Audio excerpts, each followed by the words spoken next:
one of, if not the most repeated functional movement that we do as humans from the beginning of our lives until the end is the squat. The squat is something that you'll see obviously in your day-to-day, from sitting in a chair, going to the bathroom, to many movements in exercise as well. The key point being we want to make sure that we have nice strong legs, strong quads, we have a nice core that's supporting us as we're lifting ourselves up and pushing ourselves back down. There are many different things to look for in this that you can potentially be doing wrong. So I'm going to go through all of those as well as the modifications and progressions as you become more comfortable in doing this movement. So the main thing across all exercises that you want to make sure you're doing is keeping a nice proud chest. Your shoulders are rolled down and away from your ears. When I'm doing this, I want to have a string at the top of my head connecting to my hip, to my tailbone here, so that that's all staying in one line. You don't want to be seeing this where you're arching your back. That's not going to work. It's going to hurt your lower back. As well as you don't want to be rounding your shoulders and hunching over. You're going to be hurting yourself that way as well. So key things to be looking for here is, of course, as I said, rolling those shoulders back, nice proud chest, tuck those hips under, and keep a nice straight head in front of you. For any sorts of squats, we want to make sure that we have an athletic stance in the bottom part of our body. So that means our feet are a little bit wider than shoulder width apart. Our toes are slightly angled out, which is our natural way for our legs to be standing. And we have a soft bend in the knee. So as we start to come down, we're making sure that we're dropping our butt. We're not pushing our knees forward. We're not doing this to go down. You're going to hurt your knees, but you're going to come down straight. And I have the chair here to help you too. So if you're not ready for a regular squat, you know that you have the protection. You're not going to fall. You're not going to hurt yourself. So practice on the form and start with a higher chair first. Come down, tap. If you want to sit down, go ahead and sit down. But as you progress up, just tap and back up. Tap and back up. So you see I put my arms out here. That also helps to make sure that I'm keeping my chest up. If I have my arms down, I could be doing this and I don't know. The second that I do this and my chest starts to fall, so do my arms, so I can keep a better eye on that. So if you want to know a better angle and see how your posture is even more so, put your hands up overhead. Here we're going to be doing an overhead squat. You're coming down. You want to make sure that your shoulders are not falling forward. Your head is not arching down and your back is not arching out. The other key things to be thinking about while you're doing a squat, and we're not trying to overwhelm you, just keep you safe, is that your knees do not buckle in, okay? So that's a common thing with women too, because of the way that our hips are angled, where our bones start out here, they sometimes come in.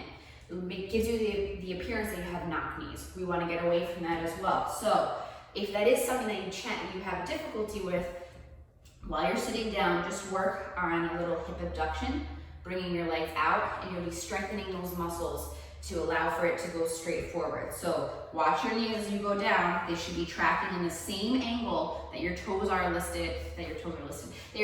pointing out in front of you.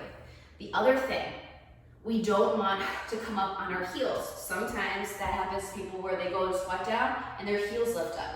No. We want to have the majority of our weight in the back of our heels, where you're able to wiggle your toes a little bit as you come down in your squat, but you want to mostly have the pressure along the three main balls on your foot. So right underneath your big toe, right underneath your pinky, and that heel of your foot. So as I said, you're going to want to start by coming down into a chair.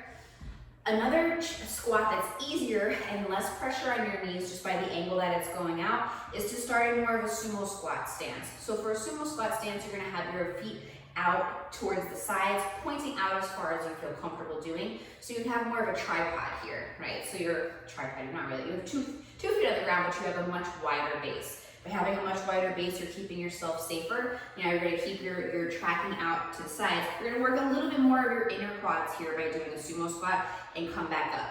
The range of motion is not as great to get all the way down. However, you are feeling, you're gaining those muscles that you're going to be able to slowly bring those feet in and squat down.